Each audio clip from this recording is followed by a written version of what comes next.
मोहब्बत चीज़ ऐसी है,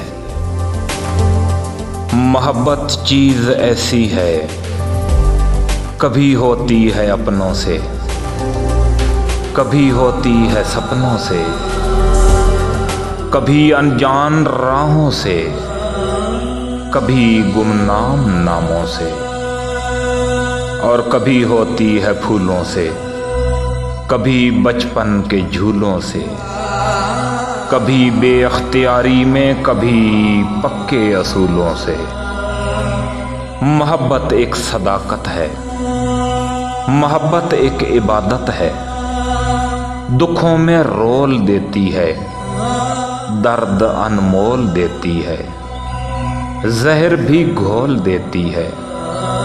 मोहब्बत चीज़ ऐसी है, कभी अनजान राहों से, कभी गुमनाम नामों से, कभी होती है फूलों से, कभी बचपन के झूलों से, कभी बेअख्तियारी में, कभी पक्के असूलों से।